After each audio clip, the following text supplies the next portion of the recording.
गुस्से और झुंझलाहट में नील उस किताब को कोठरी में एक जलते हुए दिए पर पटक देता है कि तभी अचानक उन जलते पन्नों के बीच से एक सुनहरी रोशनी चमकती है, जिसे देख नील की रूह कांप उठती है। ये सुनहरा पन्ना कहाँ से आया? मैंने इसे सैकड़ों बार पढ़ा, तब ये क्यों नहीं मिला मुझे? उस सुनहरे पन्ने पर प्राचीन अलौकिक भाषा में कुछ अजीब से निशान बने थे। हर निशान एक मंत्र था। जैसे ही नील ने उस पर हाथ रखा, वो सुनहरा पन्ना हजारों छोटे छोटे टुकड़ों में बट गया और वो टुकड़े नील के पूरे शरीर में चिपकने लगे। उसका शरीर गरम लावे की तरह जलने लगा। मेरा शरीर जल रहा है, बचाओ मुझे, ये क्या हो रहा है मेरे साथ? नील की चीखें पूरी काल कोठरी में गूंज उठती हैं, लेकिन उसकी आवाज बाहर किसी को सुनाई नहीं देती। क्यों दुनिया की सबसे हसीन अप्सरा को उसकी ताकत के सामने खड़ा हो गया एक हारा हुआ वायुपुत्र नील, जिसे किस्मत ने चुना एक रहस्यमयी कैद खाने के लिए, जहाँ न रोशनी थी न रास्ता, सिर्फ जादू और अंधेरी चीखें। लेकिन अंधेरे का वो अंत नहीं था, और वहीं नील को मिली वो शक्तियाँ जो देवताओं ने छुपा रखी थी, और उसका सामना हुआ अघोरा से, एक अंधविश्वास में पलता राक्षस जो मरे हुए मर्दों की हड्डियों से शापित हथियार बनाता है और जिंदा दिलों से जादू। अघोरा न इंसान है न राक्षस, वो नील की मौत बनकर आया है, लेकिन शायद वही नील की किस्मत भी बदल सकता है। अब सवाल ये है कि क्या नील उस राजकुमारी का शिकार बनेगा या फिर बन जाएगा अघोरा की अगली तंत्र विद्या का हिस्सा। आखिर ये राजकुमारी किस मर्द की तलाश में है और इनकी कौन सी ख्वाहिश है जो अभी तक अधूरी है? उसका जिक्र तो हम अपनी जबान पर भी नहीं ला सकते। बस इतना जान ले कि राजकुमारी को मर्दों को गुलाम बनाने का शौक है, लेकिन जीतने वाले के साथ ये क्या करती है, ये आज तक कोई नहीं जान पाया। हे भगवान, यानी कल फिर सैकड़ों औरतों की मांग का सिंदूर उजड़ जाएगा। न जाने कितनी माओं की गोद सूनी हो जाएगी। इतने सालों से मैं जिस मर्द की तलाश में हूँ, मेरी वो खोज और उसे पाने की ख्वाहिश अभी तक पूरी नहीं हुई। ब्रिकोदर, माफ कीजिएगा राजकुमारी, लेकिन सुंदर नगर के डेथ मैच में शायद आपकी ख्वाहिश पूरी हो जाए। डेथ मैच में गुलामों के लिए एक नियम बनाया गया था। अगर एक भी गुलाम राज परिवार के किसी भी योद्धा को हराकर जिंदा बच जाए, तो उसके साथ सारे गुलामों को आजाद कर दिया जाएगा। इतना आसान नहीं था, क्योंकि इन गुलामों की जिंदगी नरक से बदतर थी और इन्हीं गुलामों के बीच कैद था 16 साल का नील वायुपुत्र, जो कोई आम कैदी नहीं था। कल आजादी का नया सूरज निकलेगा, इस बार तुम लोगों की तरफ से मैं लड़ूंगा। सिर्फ नील ही नहीं, उसकी इकलौती बहन नीलिमा को भी इन धोखेबाजों ने कैद कर लिया था। अगर मेरे भाई को ये सब पता चला तो वो तुम सबको चीर कर रख देगा। पता तो तब चलेगा जब वो इस लायक बचेगा। हमने तेरे भाई के साथ ऐसा कांड किया है कि वो रोज अपनी मौत की भीख मांगता है। नील अपनी बहन को बचाना चाहता है और उसके लिए उसे इस कैद से निकलना जरूरी था। इसीलिए लोगों के सोने के बाद नील चुपचाप अपने पिता की दी हुई रहस्यमय किताब निकाल कर पढ़ने लगा, लेकिन काफी देर पढ़ने के बाद भी वो उसके मंत्रों का रहस्य समझ नहीं पाया। गुस्से और झुंझलाहट में नील उस किताब को कोठरी में एक जलते हुए दिए पर पटक देता है कि तभी अचानक उन जलते पन्नों के बीच से एक सुनहरी रोशनी चमकती है, जिसे देख नील की रूह कांप उठती है। ये सुनहरा पन्ना कहाँ से आया? मैंने इसे सैकड़ों बार पढ़ा, तब ये क्यों नहीं मिला मुझे? उस सुनहरे पन्ने पर प्राचीन अलौकिक भाषा में कुछ अजीब से निशान बने थे। हर निशान एक मंत्र था। जैसे ही नील ने उस पर हाथ रखा, वो सुनहरा पन्ना हजारों छोटे छोटे टुकड़ों में बट गया और वो टुकड़े नील के पूरे शरीर में चिपकने लगे। उसका शरीर गरम लावे की तरह जलने लगा। मेरा शरीर जल रहा है, बचाओ मुझे, ये क्या हो रहा है मेरे साथ? नील की चीखें पूरी काल कोठरी में गूंज उठती हैं, लेकिन उसकी आवाज बाहर किसी को सुनाई नहीं देती। उधर मैदान में एक एक करके गुलाम मारे जा रहे थे। तभी नील ने अखाड़े में कदम रखा। उसे देखकर राजदत्त बोला, तो तू अभी तक जिंदा है? लगता है तेरी मौत मेरे ही हाथों लिखी है। मेरी कहानी सुनकर लोग दुआ मांगेंगे कि उनके घरों में कभी कोई तुझ जैसे भाई और रिश्तेदार ना हो। रिश्ते कमजोर लोग बनाते हैं, मैं अकेला ही काफी हूँ। चल अब मरने के लिए तैयार हो जा। राजदत्त ने अपने हाथ की मुट्ठी को कसना शुरू किया और उसके शरीर में नीली ऊर्जा दौड़ने लगी। उसकी ताकत 100 हाथियों के बराबर थी। राजदत्त ने नील के सीने पर उसी मुक्के से वार कर दिया। नील कई फुट दूर जाकर गिरा। तभी उसकी आत्मा में बसे 9 दिव्य नागों की शक्ति जाग उठी। नील की कुंडलिनी शक्ति के 4 चक्र एक साथ चमकने लगे।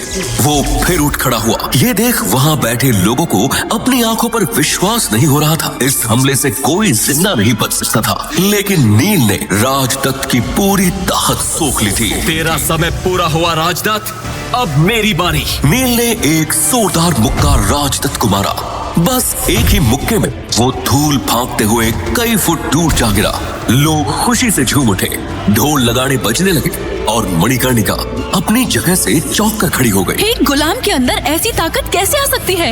आखिर कौन है ये फ्रिकोदर? इसकी सच्चाई का जल्दी पता लगाओ। लगता है मेरी तलाश पूरी हुई। मणिकर्णिका के खास मंत्री फ्रिकोदर ने जब नील की कहानी बताई तो मणिकर्णिका के पैरों तले की जमीन खिसक गई। यानी मेरे साथ इतना बड़ा धोखा।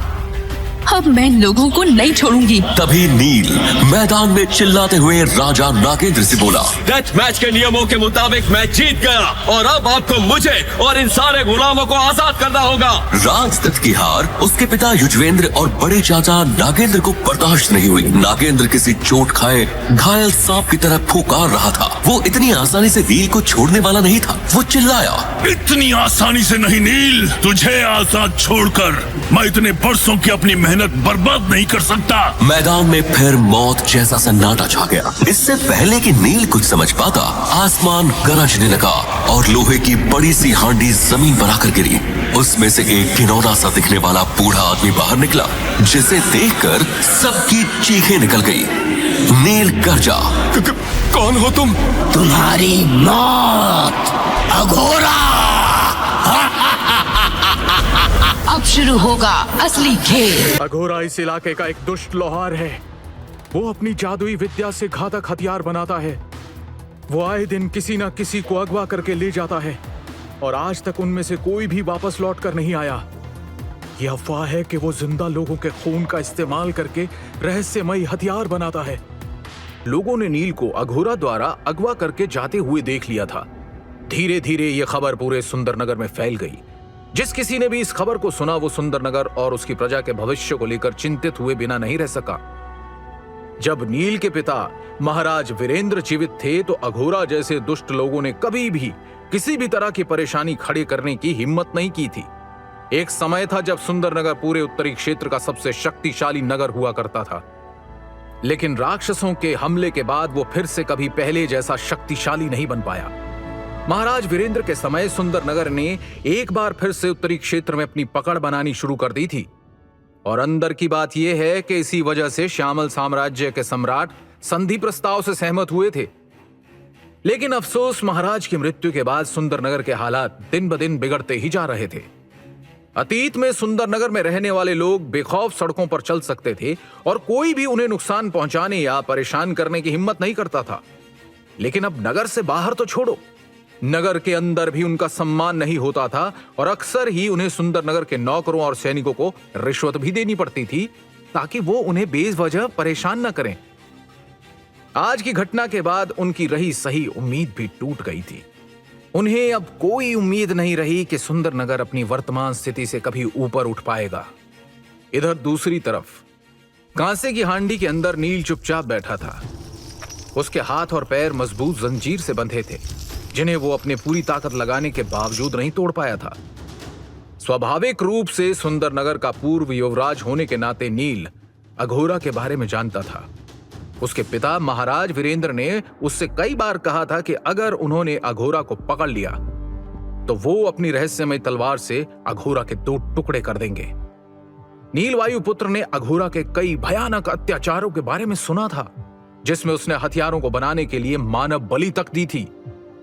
नील के साथ जो कुछ भी हुआ था उसके बाद अघोरा द्वारा बंधक बना लिया जाना उसकी बुरी किस्मत का नतीजा था, या फिर नियति का उसे अपने लक्ष्य से मिलाने का एक और तरीका था।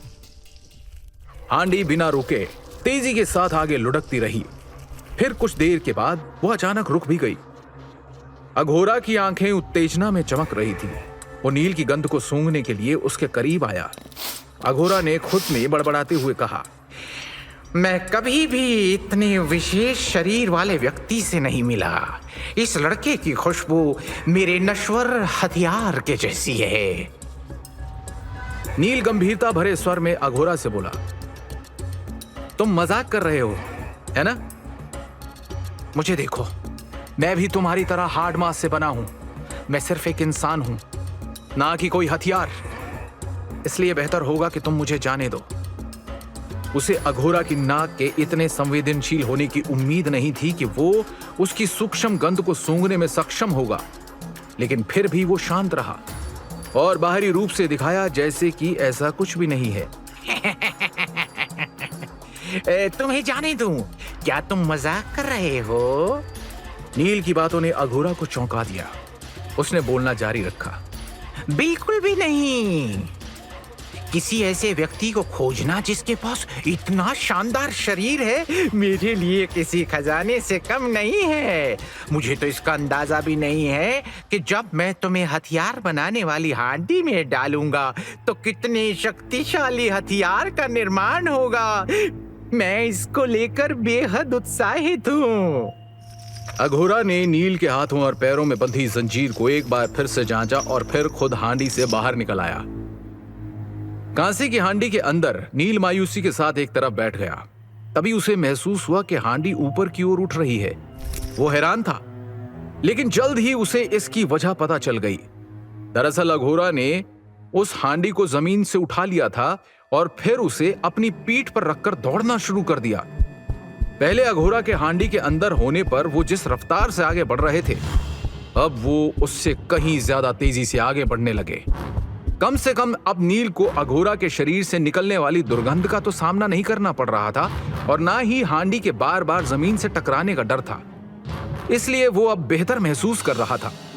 यहां तक कि अब वो कांसे की हांडी से अपना सिर बाहर निकालकर आसपास के दृश्यों को भी देख सकता था। नील वायुपुत्र ने अपने हाथों और पैरों में पड़ी जंजीर को देखा।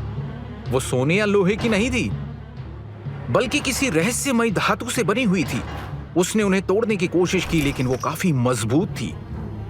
नील बचने के तरीके सोच रहा था, इसलिए उसने बाहर की परिस्थिति का आंकलन करने के लिए हांडी के बाहर सिर निकालकर चारों ओर देखा। नील का दिमाग घूम गया। वो जिस रास्ते पर जा रहे थे वो उसके लिए बिल्कुल अनजान रास्ता था और किसी जंगल की गहराई में जाता दिख रहा था। उसे कुछ समझ में नहीं आ रहा था कि वो इससे कैसे बच पाएगा, लेकिन चिंता करने के बजाय नील ने फैसला किया कि वो सही समय का इंतजार करेगा। रास्ते पर मौजूद पेड़ नील को किसी धुंधली काली परछाइयों की तरह दिखाई पड़ रहे थे जो तेजी से पीछे की तरफ जा रहे थे, जिससे उसे एहसास हुआ कि नंगे पैर होने के बावजूद भी अघोरा बहुत तेज दौड़ लगा रहा था। देखते ही देखते जंगल घना होता जा रहा था। हवा काफी ठंडी थी और प्रकाश काफी कम। इन सभी चीजों से नील को पता चल गया कि वो जंगल की गहराई में पहुंच चुके थे। काफी देर तक इसी तरह आगे बढ़ने के बाद आखिरकार वो घने जंगल से बाहर भी आ गए। अपनी गर्दन ऊंची करते हुए नील ने देखा कि उनके सामने एक बड़ी सी चट्टान मौजूद थी और वो तेजी से उसके करीब पहुंच रहे थे। अघोरा ना तो रुक रहा था और ना ही अपनी गति धीमी कर रहा था। जब वो चट्टान के ऊपर पहुंचे तो उसने कांसे की हांडी को कसकर पकड़ लिया और खुद उस चट्टान की चोटी से नीचे कूद गया। हे भगवान, इस चट्टान से गिरकर तो हम मर जाएंगे। नील मौत को अपने ठीक सामने देखकर चीख उठा। कांसे की हांडी में भयभीत बैठे हुए उसने अपने हाथों में बंधी जंजीरों को जकड़ लिया, लेकिन फिर उसे एहसास हुआ कि वो नीचे जमीन पर नहीं गिरे हैं। चट्टान की दूसरी तरफ हांडी को अपनी पीठ पर बांधे हुए अघोरा अचानक से घूमा और चट्टान से निकले हुए एक बड़े से पत्थर को उसने पकड़ लिया। इसके बाद वो अपने दोनों हाथों से एक के बाद एक पत्थरों को पकड़ते हुए चट्टान की ढलान से नीचे उतरने लगा। नीचे की तरफ चट्टान की जड़ में एक विशाल वृक्ष था। अघोरा ने वृक्ष की एक मजबूत मुड़ी हुई टहनी पर कदम रखा और एक बड़ी सी गुफा के सामने पहुंच गया। उसने गुफा के द्वार को ढकने वाली मोटी शाखाओं को हटाकर जल्दी से प्रवेश करने का रास्ता बना लिया। उस गुफा का द्वार इतना छोटा था कि कांसे की हांडी मुश्किल से उसमें प्रवेश कर पाई, लेकिन जैसे जैसे वो गुफा के अंदर गहराई में पहुंचते गए तो अंदर की जगह और भी फैलती चली गई। अब समझ में आया कि जब लगभग 10 राजाओं ने अघोरा को मारने का अभियान चलाया था तो वो उनसे कैसे बच गया था। ये गुफा जंगल के अंदर और गुप्त स्थान पर है। ये छुपने के लिए एकदम सही है। नील ने मन ही मन विचार किया। गुफा की गहराई में छत दर्जनों फीट ऊंची थी। दीवारें गहरे लाल रंग की रोशनी से झिलमिला रही थी। सामने बनी भट्टी से हल्की हल्की आग की लपटें निकल रही थी। हथियार निर्माण के लिए ये जगह एकदम सही मालूम पड़ रही थी। गुफा के बीच में 4 पैरों वाली एक काले रंग की हांडी मौजूद थी। वहीं गुफा की छत से 8 कीलें निकली हुई थी, जिनसे निकलने वाली हर जंजीर से एक व्यक्ति को बांधा हुआ था। सफेद हो चुके उन सभी लोगों के कंकाल जैसे शरीर को देखकर नील की आत्मा कांप उठी। देखने से लगता था कि वो मर चुके हैं, लेकिन आत्मा को शरीर से जोड़े रखने के लिए उनकी सांस बहुत मुश्किल से ही सही, लेकिन चल रही थी। वो इस बात का प्रमाण था कि वो लोग अभी भी जीवित हैं। भट्टी से थोड़ी ही दूरी पर लगभग 1 दर्जन लोहे के विशाल पिंजरे थे, जो लगभग 3 फीट चौड़े थे, जिनमें से प्रत्येक में एक व्यक्ति को रखा गया था। उनमें से अधिकांश की आंखों में नीरस भाव थे और उनके शरीर अनियंत्रित रूप से दर्द में कांप रहे थे। यह स्पष्ट था कि जितने लोगों ने कहा था, अघोरा उससे कहीं अधिक नीच था। अघोरा की हैवानियत देखकर नील वायुपुत्र दंग रह गया। तभी कांसे की हांडी जमीन से टकराई। हांडी को जमीन पर रखते ही अघोरा उस पर चढ़ गया और नील को किसी जानवर की तरह सूंघने लगा। फिर उसने मुस्कुराते हुए कहा, मैं अपनी नर्क की तलवार को तुम्हारे शरीर के साथ हांडी में डालकर तुम्हारे खून से उसे शुद्ध करूंगा और फिर शायद मेरी नश्वर तलवार एक आध्यात्मिक हथियार में बदल जाए। एक लोहार के रूप में अघोरा हमेशा से ही बहुत ही भयंकर विधियों का प्रयोग करके हथियारों का निर्माण करता था। यह वही विधियां थी जिनका प्रयोग करके उसने 3 उच्च स्तर के नश्वर हथियार बनाने में कामयाबी हासिल की थी। हालांकि अघोरा उन सभी हथियारों को पसंद करता था, लेकिन उसे उन तीनों में से एक नर्क की तलवार बनाने पर बहुत गर्व था। इस बार अघोरा नश्वर हथियारों से भी ज्यादा ताकतवर हथियार बनाना चाहता था। उसकी सबसे बड़ी महत्वाकांक्षा थी कि वो एक आध्यात्मिक हथियार बनाने का गौरव हासिल कर सके। उस जमाने में भी उच्च स्तर के हथियारों को किसी व्यक्ति या राज्य के सम्मान के साथ जोड़कर देखा जाता था। जिसके पास जितने उच्च स्तर के हथियार होंगे, उसे उतना ही अधिक सम्मान दिया जाएगा। उनमें भी आध्यात्मिक हथियार कहीं अधिक मूल्यवान होते हैं। एक समय में शक्तिशाली और धनी राज्य के रूप में सुंदरनगर के पास केवल एक उच्च स्तरीय नश्वर हथियार मौजूद था, जिसका नाम था वायु नाशक तलवार, जो नील के पिता महाराज वीरेंद्र वायुपुत्र की तलवार थी। आसपास के 10 राज्यों में भी उस वायु नाशक तलवार की बराबरी करने वाला कोई हथियार नहीं था। वीरेंद्र वायुपुत्र ने शायद ही कभी उसका इस्तेमाल किया था, इसलिए ज्यादातर समय उसे सुंदरनगर में एक बेहद गुप्त स्थान पर हिफाजत से रखा जाता था, जो केवल शत्रुओं के मन में खौफ पैदा करने का काम करती थी। उसका मूल्य बहुत ही ज्यादा था। महाराज वीरेंद्र को मारने के बाद नागेंद्र वायुपुत्र ने उस अद्भुत तलवार की खोज करने की बहुत कोशिश की, लेकिन उसके सभी प्रयास व्यर्थ रहे। उसे खोज पाना तो दूर, कोई निशान या सुराग भी नहीं मिला कि उसे कहां रखा गया है। हालांकि वो तलवार नश्वर हथियारों में उच्च स्तर पर मानी जाती थी, लेकिन इसके बावजूद वो आध्यात्मिक हथियार की तुलना में कुछ भी नहीं थी। प्रत्येक राज्य अपने पास एक आध्यात्मिक हथियार होने की इच्छा रखता है। अगर एक सामान्य व्यक्ति को कोई आध्यात्मिक हथियार प्राप्त होता है, तो ये न केवल उस व्यक्ति के लिए बल्कि उसके पूरे परिवार के लिए विनाशकारी साबित हो सकता था। यहां तक कि अगर सुंदरनगर में किसी के पास कोई ऐसा हथियार होने की खबर भी मिलती है, तो उस व्यक्ति को उस हथियार को राज परिवार को सौंपना पड़ता था, वरना उसके पूरे परिवार को खत्म कर दिया जाता था। वैसे एक आध्यात्मिक हथियार का मालिक होने के नुकसान के साथ साथ फायदे भी थे, जैसे कि आध्यात्मिक हथियारों में विशेष शक्तियों को समाहित किया जा सकता था, और यहां तक कि कुछ हथियारों में से तो साधना की गति को तेज करने की क्षमता भी होती थी। जी हां, ऐसे कई हथियार थे जो अपने मालिक के युद्ध कौशल में तेजी से सुधार कर सकते थे। इस तरह की अनगिनत क्षमताओं की वजह से लोगों के मन में ऐसे आध्यात्मिक हथियारों को हासिल करने का लालच कभी समाप्त नहीं होता था, फिर चाहे उसके लिए उनके पूरे परिवार का जीवन ही क्यों ना दांव पर लग जाए। जब नील ने अघोरा की बात सुनी तो वो कड़वाहट से मुस्कुराया। नील ने व्यंग्य करते हुए कहा, शस्त्र निर्माण के लिए महत्वपूर्ण घटक उच्च कोटि की धातु और एक उच्च तापमान वाली आग होती है, और अगर आपके पास इनमें से एक की भी कमी हो तो उच्च श्रेणी के हथियार का निर्माण करने की कोई संभावना नहीं होगी। यह हथियार निर्माण करने का एकमात्र सूत्र है।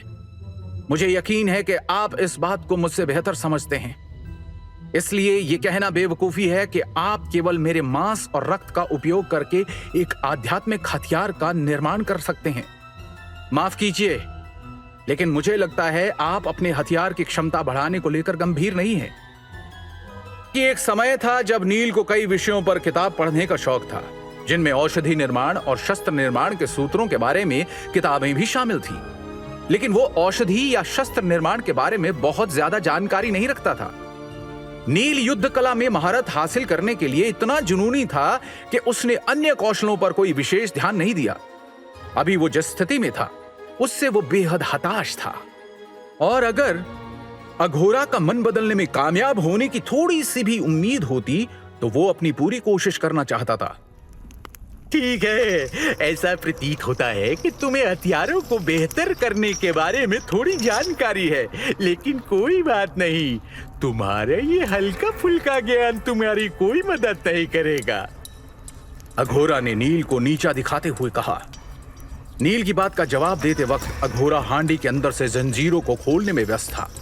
जब उसने नील को उसकी जंजीरों से मुक्त किया तो उसने नील को ठोकर मारते हुए जोर से हिलाया। फिर अघोरा ने नील को कांसे की हांडी से बाहर निकाला और पास रखे हुए पिंजरे में फेंक दिया। जब नील वायुपुत्र को छोटे से पिंजरे में बंद किया जा रहा था तो उसने अघोरा के चेहरे पर एक कुटिल मुस्कान देखी। नील को अपनी ओर देखता हुआ पाकर अघोरा ने कहा, आध्यात्मिक हथियार बनाने के लिए मुझे जिन दुर्लभ कीमती चीजों की आवश्यकता है, मेरे पास उन्हें खरीदने के लिए पर्याप्त धन मौजूद नहीं है। साथ ही मैं जिस आग का उपयोग कर रहा हूँ वो भी औसत दर्जे की है। इसलिए एक आध्यात्मिक हथियार विकसित करने के लिए मुझे काले जादू का इस्तेमाल करना होगा, तभी मैं अपने लक्ष्य को पाने में कामयाब हो पाऊंगा। अघोरा ने अपनी बात जारी रखते हुए कहा, वही हथियार को तुम्हारे शरीर के साथ शुद्ध करना भी आध्यात्मिक हथियार बनाने का ही एक तरीका है। चलो हम कुछ अच्छा होने की आशा करते हैं। आखिरकार तुम्हारा मांस और रक्त वास्तव में बहुत खास है। कौन जाने, शायद मैं हमेशा की तरह इस बार भी भाग्यशाली रहूं। अघोरा की आंखें उम्मीद से भरी थी।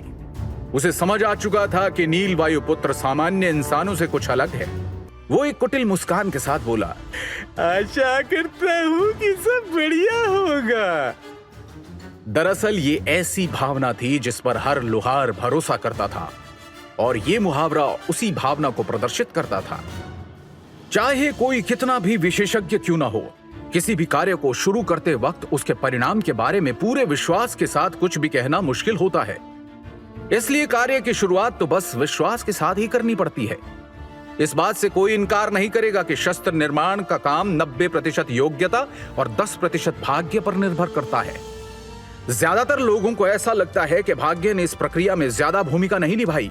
फिर भी कुछ लोहारों ने उस 10% भाग्य के कारण कुछ बेहतरीन हथियार बनाने में कामयाबी हासिल की है। नील वायुपुत्र को विश्वास ही नहीं हो रहा था कि कैसे उसका जीवन अघोरा के लिए एक जुआ बनकर रह गया है। नील का दिल वास्तविकता को स्वीकार नहीं करना चाहता था, लेकिन वो ये सोचकर कड़वाहट से हंसा कि मैं इसे बदलने के लिए कुछ भी नहीं कर सकता। वो बस इतना ही कर सकता था कि वो चुपचाप बैठ जाए और खुद को बहुत कमजोर होने के लिए दोष दे।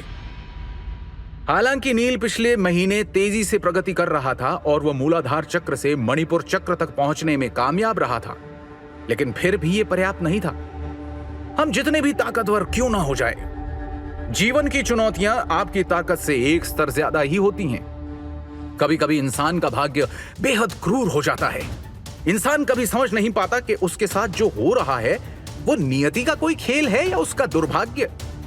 हाल ही में नील वायुपुत्र को अपने कौशल को सुधारने, अभ्यास करने और खुद को मजबूत बनाने का मौका मिला था, और वो इस बात को लेकर उम्मीद लगा बैठा था कि वो और अधिक शक्तिशाली बन सकता है। लेकिन अब यह अघोरा की दया पर निर्भर था और उसकी हालत निराश करने वाली थी। जब नील अपनी दुर्दशा पर शोक व्यक्त कर रहा था, उस समय अघोरा काम में व्यस्त था। वो जो कुछ भी तैयार कर रहा था उसमें काफी समय लग रहा था। अघोरा गुफा के कोने में था और हथौड़े से किसी चीज को मार रहा था। फिर वो उस हांडी के अंदर चला गया जिसमें वो नील को रख कर गया था। नील ये देख नहीं सका कि वो अंदर क्या कर रहा था। थोड़ी देर बाद अघोरा बाहर आया और भट्टी के सामने एक अजीब मुद्रा बनाकर बैठ गया और अपने हाथों से ताली बजाने लगा। जैसे ही अघोरा ने ताली बजाई तो हथियार शोधन हांडी के नीचे की आग जल उठी। इसके बाद हांडी की दीवार पर एक के बाद एक जटिल संरचनाएं दिखाई देने लगी, जिनसे एक चमकदार लाल रोशनी निकल रही थी।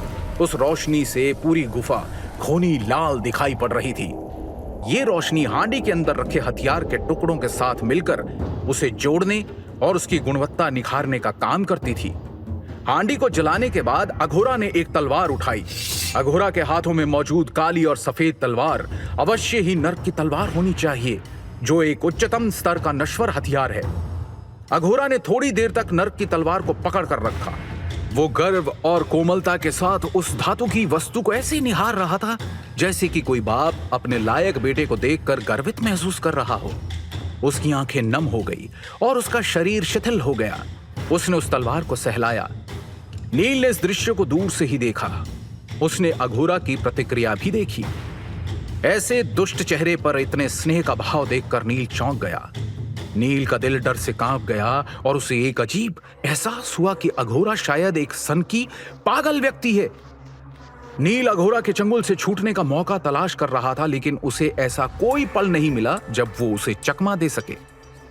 अपने नश्वर हथियार को चमकाने के बाद अघोरा ने अपना सिर नील वायुपुत्र की ओर घुमाया। उसके चेहरे पर एक अजीब सी मुस्कान थी और उसने नील को एक अजीब नजर से देखा। वो उठा और उसने नील को पिंजरे से बाहर निकाल लिया। फिर उसने कहा, तुम्हें मेरी नर्क की तलवार को अपनी शक्तियां देने के लिए सम्मानित महसूस करना चाहिए। ऐसा कहते हुए अघोरा ने नील वायुपुत्र को पिंजरे से बाहर निकाला। इस पागल सन की अघोरा को जवाब देना बेवकूफी ही होगी। ऐसा महसूस करते हुए नील ने बिना कुछ बोले धीरे से अपना सिर हिलाया और अघोरा के पीछे जाने के लिए खड़ा हो गया। ये देखते हुए कि अघोरा कितना शक्तिशाली है, नील खुद को लाचार महसूस कर रहा था। वहां से निकलने का कोई रास्ता न देखकर नील ने एक आह भरी कि जल्दी ही वो आग में भस्म होकर राख में बदल जाएगा। ये अफसोस की बात थी कि वो खुद का बचाव करने के काबिल नहीं था। मरता क्या न करता। एक आखिरी विकल्प के तौर पर नील ने एक बार बचने की नाकाम कोशिश जरूर की। वो अघोरा के लिए इसे आसान नहीं बनाना चाहता था, लेकिन ये कोशिश किसी काम नहीं आई। बस अघोरा को उसे पूरे रास्ते घसीटना पड़ा और फिर वो हथियार शोधन हांडी के सामने जाकर रुक गया। आखिरकार अघोरा ने नील वायुपुत्र को हांडी के अंदर धकेल दिया। हांडी के भीतर काफी अंधेरा था, फिर भी नील देख सकता था कि वहां हथियारों के जले हुए अवशेष मौजूद थे और हांडी के बीच में धातु की एक मेज रखी हुई थी। नील के पीछे आकर अघोरा ने अपनी नर्क की तलवार को स्टेबल पर रख दिया और मुड़कर जाने से पहले नील को एक कातिलाना मुस्कान दी। फिर जैसे ही अघोरा हांडी से निकलने को हुआ तो वो अचानक रुक गया, जैसे कि वो कुछ भूल गया हो। वो पीछे मुड़ा और उसने अपने हाथों को हवा में लहराया, जिससे पीले रंग का चूरा यानी धूल जैसा कुछ प्रकट हुआ और उसने नील को पूरी तरह से ढक लिया। अगले पल जैसे ही नील ने सांस ली, उसने सुगंधित पीले चूर्ण की एक छोटी मात्रा को सांस के माध्यम से अपने शरीर में जाते हुए महसूस किया। भले ही ये एक छोटा हिस्सा था, फिर भी इसके असर से नील को कमजोरी महसूस होने लगी थी। उसने जल्द ही इस गंध की वजह से इसे पहचान लिया। ये अस्थि विघटक चूर्ण था। यह वास्तव में एक घिनौनी दवा थी जिससे पीड़ित की मांसपेशियों और हड्डियों पर काबू पा लिया जाता है, जिसके परिणाम स्वरूप उसके सभी अंग किसी लकवाग्रस्त इंसान की तरह कमजोर हो जाते हैं। देखने में तो लग रहा था कि नील ने अघोरा की शक्ति के आगे घुटने टेक दिए हैं, क्योंकि वो उसकी हर बात मानता चला जा रहा था। लेकिन शायद वो बस मौके की तलाश में है। हार मानने और जिंदा जलने के बजाय नील वायुपुत्र ने फैसला किया कि मौका मिलते ही वो नर्क की तलवार को चोरी कर लेगा और हथियार शोधन हांडी को तोड़ देगा। वो अघोरा को हराने के लिए जो कुछ कर सकता था वो सब करेगा। लानत है, सारी योजना विफल हो गई। नील वायुपुत्र ने देखा कि उसकी योजना शुरू होने से पहले ही विफल हो गई और यह सब अस्थि विघटक चूर्ण के कारण हुआ था। नील को उसका शरीर कमजोर, कोमल और असहाय होता महसूस हो रहा है। इस चूर्ण ने उसकी जीवन शक्ति को भी प्रभावित किया, जिससे वो एक उंगली तक उठाने में असमर्थ हो गया था। क्या यही मेरा अंत है? क्या मेरा जीवन यही समाप्त हो जाएगा? इस तरह से कमजोर होने के लिए मैं केवल खुद को दोषी मानता हूं। मुझे आखिरी समय तक की प्रतीक्षा नहीं करनी चाहिए थी। उसने गुस्से में अपने दांत पीस लिए और उसके चेहरे पर एक हताशा की भावना नजर आ रही थी। उसके इन्हीं विचारों के बीच में हथियार शोधन हांडी के अंदर आग की एक ज्वाला फूट पड़ी। चमकदार पीली लपटों ने नील को किसी उग्र पीले कमल की याद दिला दी। नील ने महसूस किया कि यह अघोरा की आध्यात्मिक आग होनी चाहिए। आग तुरंत फैल गई और हथियार शोधन हांडी को आग ने पूरी तरह से अपने आगोश में ले लिया। नील ने अपने चेहरे पर उसकी गर्मी को महसूस किया और जल्द ही वो आग की लपटों में पूरी तरह से घिर गया। उसके कपड़ों में आग लग गई और वो तुरंत ही जलकर भस्म हो गए। जैसे ही आग की लपटों ने उसके शरीर को घेरा, उसने बेतहाशा गर्मी महसूस की और उसे पसीना आने लगा। नील ने अपनी आंखें बंद कर ली। वो दर्द को सहने के लिए तैयार हो गया, लेकिन काफी देर तक इंतजार करने के बाद भी उसे कोई दर्द महसूस नहीं हुआ। क्या चल रहा है? यह आग मुझे जला क्यों नहीं पा रही है? यह आश्चर्यजनक था। उसने थोड़ी सी गर्मी जरूर महसूस की थी, लेकिन इतनी भी नहीं कि उसे बेचैनी होने लगे। अपने शरीर पर आग के वर्तमान प्रभाव को देखकर नील पूरी तरह से भ्रमित हो गया और परिस्थितियों को अच्छे से समझने के लिए उसने अपनी आंखें खोल ली। उसके सारे कपड़े जल चुके थे, लेकिन उसका शरीर पूरी तरह से सुरक्षित था। यहां तक कि उसके बाल भी नहीं जले थे। इस दृश्य से नील पूरी तरह से हैरान हो गया। क्या इसी वजह से जलती हुई आग से मुझे कोई परेशानी नहीं हो रही है? वो मन ही मन फुसफुसाया। फिर अचानक उसके दिमाग में एक विचार आया। उसने सोचा था कि वो मरने जा रहा है, इसलिए वो हताश हो गया था, लेकिन वर्तमान परिस्थिति ने उसके हृदय को आनंद से भर दिया। हालांकि ये निश्चित नहीं था, लेकिन अब वो जो देख रहा था ये उस अविश्वसनीय दृश्य से संबंधित था जो उस दिन तहखाने में हुआ था। नील को पता था कि उस दिन के बाद उसके साथ कई अविश्वसनीय घटनाएं घटी है। क्या ये इसलिए है क्योंकि मेरा शरीर किसी नश्वर हथियार जितना मजबूत है कि आग भी मुझे नहीं जला पा रही है? सुनहरी लपटें लगातार हवा में तेजी से फैल रही थी और बड़े बड़े अदृश्य हाथों की तरह नील को अपने आगोश में लेने की कोशिश कर रही थी। बहुत सारी लपटें मेज पर पड़ी नर्क की तलवार के साथ भी ऐसा ही कर रही थी। आग जितनी अधिक बढ़ती रही, नील का शरीर उतना ही गर्म होता गया, लेकिन फिर भी उसे कोई तीव्र जलन महसूस नहीं हो रही थी।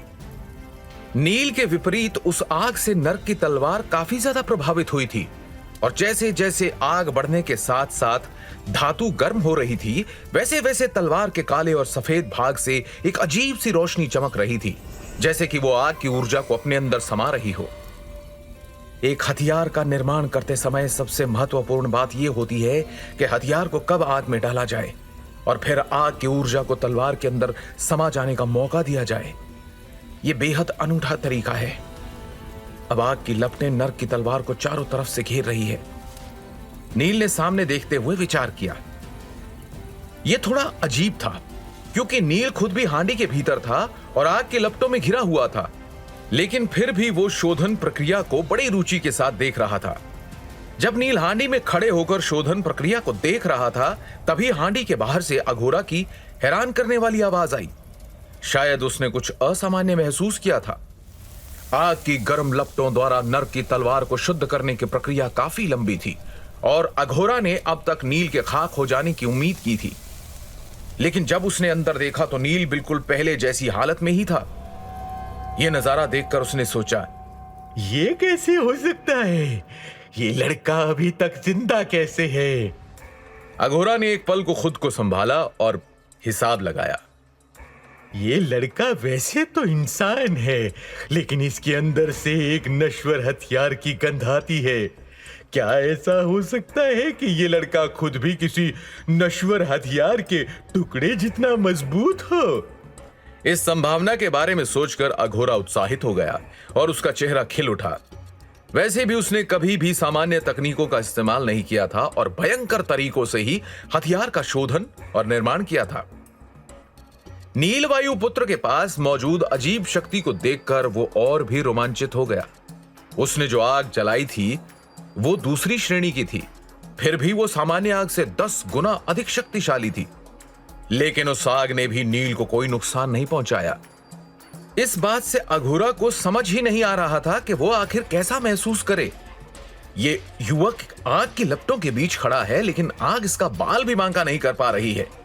ये देखकर अघोरा आश्चर्यचकित और उदास दोनों भाव महसूस कर रहा था।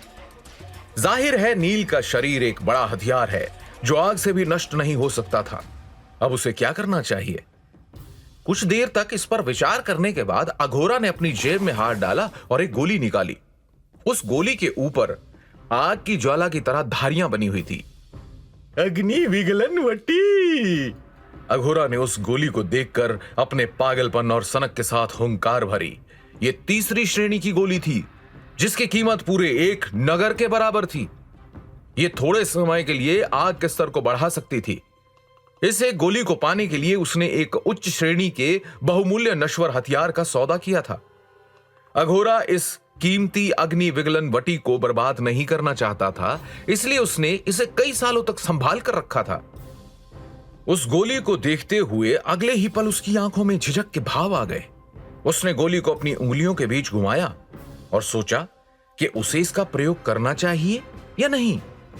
लेकिन फिर खुद को याद दिलाते हुए अघोरा ने सोचा, हर बार जब मैंने कोई भी बड़ा जुआ खेला है तो मुझे एक उच्च स्तर का नश्वर हथियार बनाने में कामयाबी हासिल हुई है। अगर मैं ये बाजी जीत जाता हूं तो शायद ये नर्क की तलवार को आध्यात्मिक हथियार में बदल देगा। जैसे ही उसके दिमाग में यह विचार आया, अघोरा का दिल अति उत्साह के कारण जोर से धड़कने लगा। अघोरा को अग्नि विगलन वटी को अपने मुंह में डालने के लिए किसी और प्रोत्साहन की आवश्यकता नहीं थी। जैसे ही अघोरा ने उस गोली को निगला, उसका गला धधकती आग की तरह गर्म हो गया। उसकी आंख, कान, नाक और मुंह से आग की लपटें निकलने लगी थी। उसके भीतर की आग धधक उठी। फिर कुछ ही पल में वो आग उसके शरीर से निकलकर हथियार शोधन हांडी में जाने लगी। अग्नि विगलन वटी की शक्ति की वजह से अघोरा के मुंह से निकल रही आग अब बहुत ताकतवर हो गई थी। जैसे ही वो अग्नि पूरी तरह से प्रज्वलित हुई, पूरी गुफा असाधारण गर्मी से भर गई। आग उगलता अघोरा अपने सन की अंदाज में जोर जोर से हंसने लगा।